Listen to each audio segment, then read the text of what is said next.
আসসালামু আলাইকুম।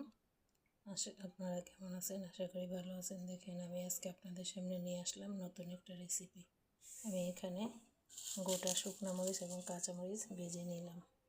এখন এই কাঁচামরিচ এবং শুকনো মরিচগুলোকে আমি সুন্দর করে থেতু করে নেব।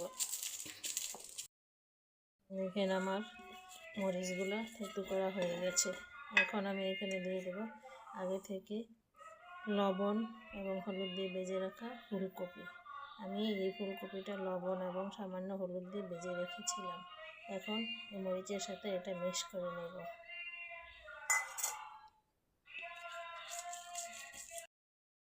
দেখেন আমার ফুলকপিটা মিক্স করা হয়ে গেছে। এখন আমি এখানে দিয়ে দেব সামান্য পরিমাণ ধনেপাতা। এখন ধনেপাতাটাকেও আমি ফুলকপির সাথে সুন্দর করে মিক্স করে নেব। আমার ধনেপাতাটাও ম্যাশ করা হয়ে গেছে। এখন আমি এখানে দিয়ে দেব সামান্য পরিমাণ সরিষার তেল। এখন আমি সরিষার তেলটার সাথে সুন্দর করে ভর্তাটা ম্যাশ করে নেব।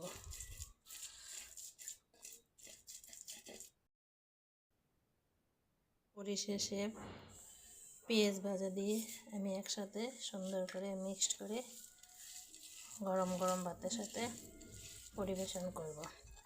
আপনারা এইভাবে ফুলকপি ভর্তা বানিয়ে খেয়ে দেখবেন কেমন লাগে। আমার ভর্তাটা কেমন হয়েছে তা অবশ্যই আপনারা কমেন্টসে জানাবেন।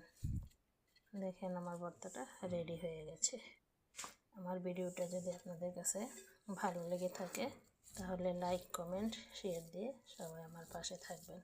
সবাইকে ধন্যবাদ। সবাই ভালো থাকবেন। আল্লাহ হাফেজ।